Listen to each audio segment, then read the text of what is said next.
நகரத்தில் வசித்த திஷா என்னும் இளம் பெண் ஒரு அலுவலகத்தில் வேலை செய்தாள். வேலைக்குச் செல்வது அவளுக்கு பிடித்ததுதான். ஆனால் மேலதிகாரம், அழுத்தம், போட்டி எல்லாம் ஒரே நேரத்தில் வந்து அவளை சோர்வடையச் செய்தது. அவள் ஒரே ஆசை, என்னை நம்புகிற ஒருவன் இருந்தால் நான் இதை எல்லாம் ஜெயிக்க முடியும். அந்த நேரத்தில் அவள் வாழ்க்கையில் வந்தார் அவளது பாட்டி. மாலை நேரங்களில் பாட்டி அவளுக்கென ஒரு கப் தேநீர் செய்து, நீ எவ்வளவு வலிமையானவள் தெரியுமா என்று மெதுவாக கேட்பார். அந்த வார்த்தை திஷாவுக்கு ஒரு அதிகாரம் போல. அவள் நம்பிக்கையும் தைரியமும் அதே நிமிடத்தில் உயர்ந்துவிடும். ஒரு நாள் அலுவலகத்தில் பெரிய தவறு ஒன்று நடந்தது.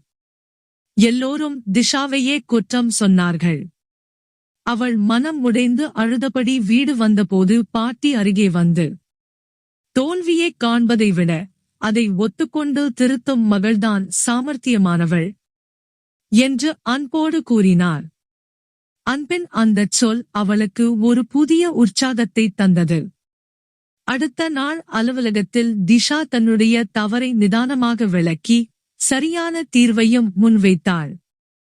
மேலதிகாரி அதிர்ச்சியுடன் சொன்னார், திஷா, இந்த தைரியம், இந்த நேர்மை, இதுதான் உண்மையான தலைமையு. அந்த நாளிலிருந்து திஷாவின் நிலைமையும் மதிப்பும் உயரும்.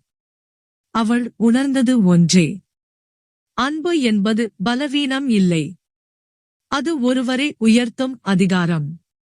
அதை பெறுவதும் கொடுப்பதும் ஒரு மனிதனின் மிகப்பெரிய சக்தி.